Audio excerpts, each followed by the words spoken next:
Hi అండి. చిన్న విషయం అండి.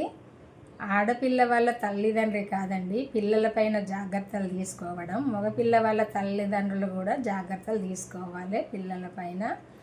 అదే మొన్న మదనపల్లిన జరిగిన 7 ఏళ్ల పాప గురించండి. ఆ పాపకైతే ఏ తల్లి కూడా ఇట్లాంటి విషయాలైతే చెప్పరు, చెప్పినా అర్థం కాదు. తల్లికి చెప్పడానికి కూడా నోరు రాదు. అంటే ఆమె అర్థం చేసుకునే ఏజీ కాదు, తల్లి చెప్పడం కూడా చెప్పదు. ఈ మగపిల్ల వాళ్ళ తల్లిదండ్రి మగపిల్లవాడు ఇంట్లో ఎట్లా మెదులుతాడు, ఈ మగపిల్లవాడు ఎట్లుంటాడు అన్నది గమనించాలి. గమనించి ఒకవేళ చెడుగా మెదిలినట్టయితే ఇట్లా కాదు అట్లా అని బుద్ధి చెప్పుకోవాలి. చెప్పుకొని మగపిల్లవాడు బయటికి వెళ్తే జాగ్రత్తగా అవరే బయటికి వెళ్తాను, ఎవరి వైపు కూడా కన్నెత్తి చూడకు, మన చెల్లె మన అక్క కూడా రేపు బయటికి వెళ్తుంది, వేరే వాడు చూస్తాడు, జాగ్రత్త అని చెప్పాలి. చెప్తే వాడు ఒకవేళ తప్పుగా ఓ మనిషిని చూసినప్పుడన్నా వానికి గుర్తొస్తుంది. ఎందుకంటే అమ్మ ఇట్లా చెప్పింది కదా, నాన్న ఇట్లా చెప్పిండు కదా అన్నట్టుగా గుర్తొస్తుంది. అందుకే ఏ పిల్లలనైనా జాగ్రత్తగా తల్లి తండ్రి పెంచాలి.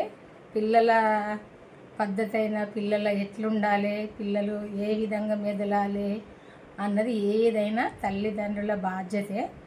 అదే ఆమె ఉంది కదా, అదే సాక లైలమ్మ ముని మనవరాలను చంపిండు కదా ఒక అబ్బాయి, వాళ్ళమ్మ అన్నది కదా ఆమె మంచామె కాదు అందుకే చంపేసిండని.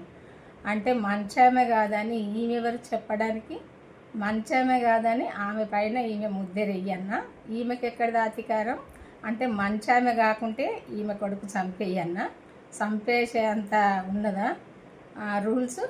మరి అట్లాంటి తల్లులు ఉన్నంత కాలము ఇట్లాంటి సంఘటనలు జరుగుతూనే ఉంటాయి. ఏదైనా తల్లి తండ్రిని బట్టే ఉంటుంది. పిల్లలు భవిష్యత్ అయినా పిల్లల ఏంటంటే పద్ధతి అయినా ఏదైనా అమ్మ నాన్నతోటే ఉంటుంది.